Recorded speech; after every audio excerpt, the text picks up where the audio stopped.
Hey everybody, Goosebumps or Dummies here, back at it again with another video, and today we're going to be talking about the latest Goosebumps release, Night of the Living Mummy. Now this is the third book in the House of Shivers series, and straight off the bat, this cover art is amazing. Just look at it. We have this talisman, which is called the amulet. In the book, it's never given like a real name, I don't think. There's a god attached to it, that's about it. There's this mysterious hand, which you can assume is the villain, which it is. And then there's this eerie mummy with also this great red background with what seems to be a pyramid, like the inside of a pyramid behind him. Now, this book is probably just as red as the cover, honestly. This book really shocked me when I put it down. I was just jaw to the floor of how different this was from your average Goosebumps book, as well as how much I actually enjoyed it. Because I was not expecting the, score I was going to give it going into it. So yeah, let's dive in. And now for the blurb. That's a wrap. Happy Silverman is more than a little excited for his class trip to the museum. He loves learning about ancient Egypt and can't wait to see real mummies. At the museum, Happy leans as close to the mummy display case as he possibly can, and something strange happens. His head spins and he hears an unfamiliar voice ringing in his mind. The mummy is inside Happy's brain and needs his help, or else. Now, that is the basic plot of what happens within the first 70 pages. And also, it doesn't take up the full first 70, it's a good 40 pages of just that, which is weird. As well as, you gotta add on this 35 page segment, where we take place in ancient Egypt. You heard me right, ancient Egypt, mate. Crikey, that's crazy, mate. Then that's where the experimental stuff starts coming in.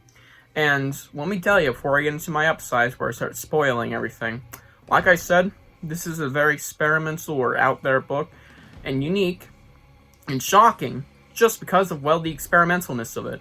It is so different from what you usually see from Goosebumps, let alone the fact that it doesn't feel like Goosebumps half the time, but in a good way, because it's unfamiliar.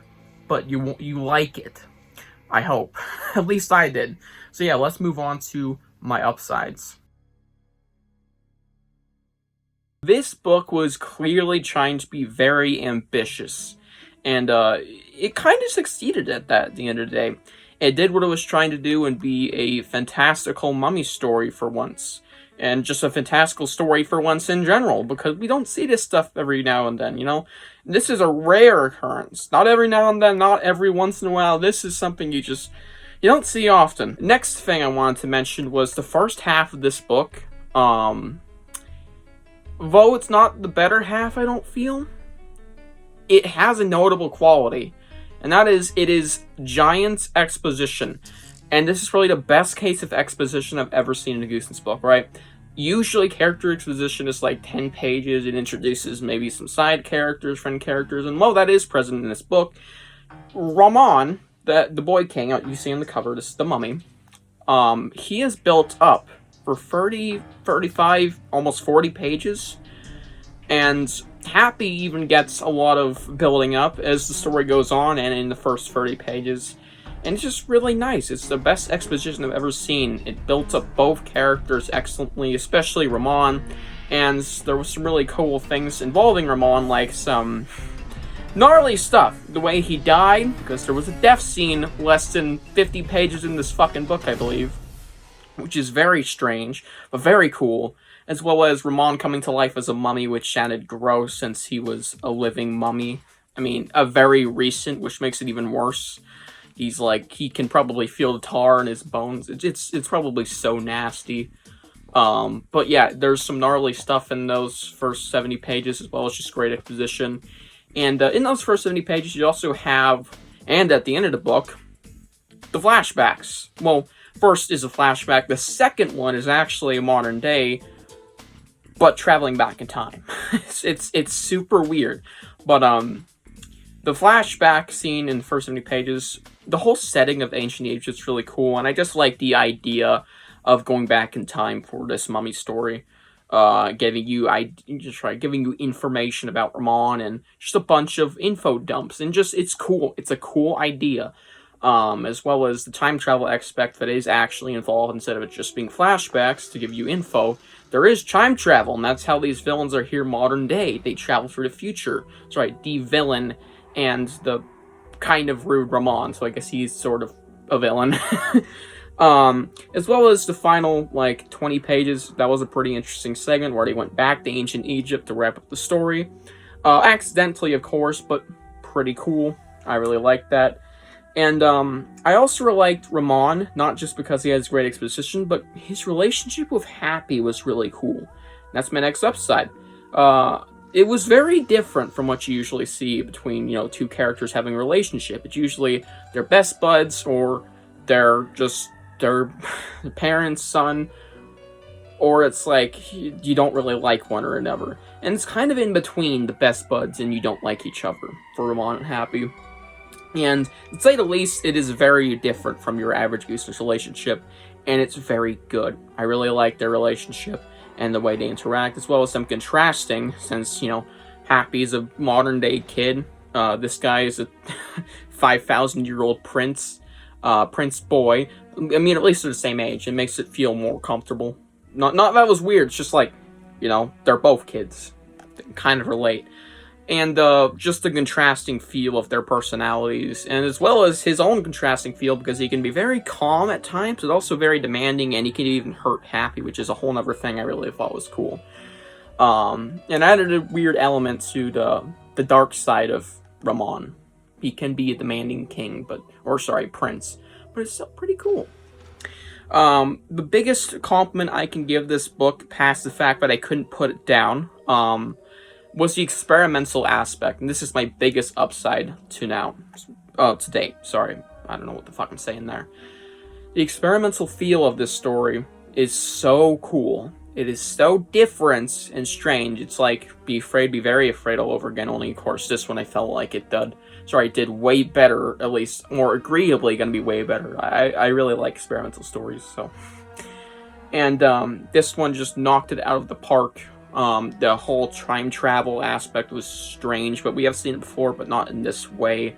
I really liked Happy's and Happy and Ramon's relationship. That was experimental. I liked the whole 70 pages, the first 70 pages being very out there and not your usual first 70 pages. I liked how creepy this book can be. There was, the scene where Ramon came to life, which was really eerie, as well as the scene where Ramon came to life way back in the past, which was eerie since he was a literally 2-day-old carcass that just randomly, well, not randomly, but he came back to life thanks to a spell that took a while to come in, and it's just creepy to read about. Knowing what's under there is recently deceased body covered in tar. I hate that in a good way. And yeah, it's just so different, and I love it for that. Especially in the second half, and of course a lot in the first half too. But overall, it's a really different story, and that's what makes it so experimental, because this is just not what you see, especially if the ambition of the story clearly trying to be something great, which in my opinion, very much exceeds that. If I had anything else to say for upsides, it's the villain. Whilst I do have an issue with the villain, a glaring one, it does deduct one of the free issues that I'll get to in a minute. It is a cool, solid idea for who the villain could be. I like the fact that it's his science teacher. Happy's science teacher is this old ancient wizard from Egypt. And he actually had a secondary twist that I did not see coming, unlike the main twist, where Happy's friend, I believe his name was Tyler or something of the sort. I'm sorry, I have horrible names. He was being controlled by this wizard. And sadly never get a wrap up to that, but it happened, so yeah, it's pretty cool. Anyways, let's move on to my downsides. This story does fumble the bag in a few ways, and the fumble the bag area of this story that I can mainly point out is the final 10 pages. This is the biggest instance where I could tell, yeah, this story, it didn't quite reach its maximum quality. The final 10 pages just rush the way to the end. Which is sad. I didn't want to say that, and I was trying to be really optimistic, like, maybe the villain's going to come back for one final fight, and they were going to quickly defeat him in a more, pleasureful what the fuck? In a more, respectable way, instead of just this really weak, defeat that was just very quick and blatant. And, of course, sending Happy to the future without any, build up to that. And the very quick and rushed out final chapter. It's pretty obvious that Stine was just like, I want to get this done now that I've done what I've wanted to do. Which is fair. You already made this great story, now you want to wrap it up just real quick. Because you're already happy with your product. Just wrap it up real quick. And whilst it ain't terrible, it's just it's a very mid-final 10 pages, sadly. Sorry I rambled there. That could have been a lot shorter. We'll make these next two things quicker. The main twist involving our villain, which is the fact that who he is the science teacher, was abundantly clear.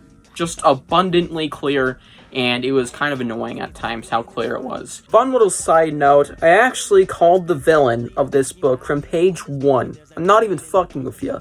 Page 1, I open it up, and I start reading the story, and when the science teacher showed up, and at this point I already knew, before going into the book, that there was going to be a twist villain, I jokingly said, I bet he's the villain. I literally said it out loud. And it aged like fine wine.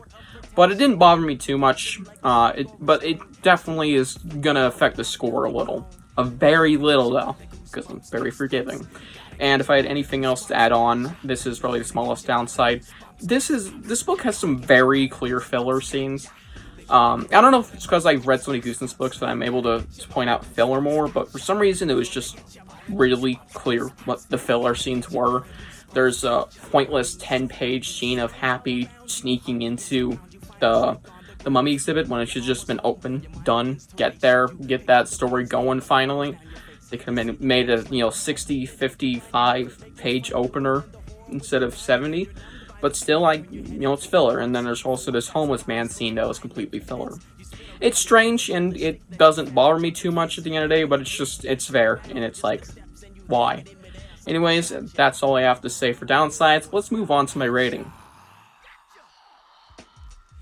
Night of the Living Mummy gets a solid 9.5 out of 10, which makes this so far the best House of Shivers book. I gave Scariest Book Ever an 8.5 out of 10, and I gave Goblin Monday an 8 out of 10, which were average, slightly above average scores. This is very much above average, and is an A, almost A+ tier story. Honestly, yeah, A+ tier story. I think this book was very ambitious in the best way possible, because it did succeed at what it was trying to do. It's trying to be a fantastical mummy story, which it definitely did at the end of the day. Whether people liked it or not, it definitely achieved that. And I just so happened to really like the story that Stine was going for here, as well as the experimental feel of it. And whilst it had some minor faults, it was overall a fantastic read that I genuinely couldn't put down in the final 50 pages. I'm not even kidding. So yeah, that is my review for Night of the Living Mummy. Horrible title. I guess that's the whole downside. I hate the title. And I'll see you guys in the next one. Also want to hear your guys' thoughts. I definitely want to hear what you guys think about Night of the Living Mummy. And now I'll see you guys in the next one. Bye.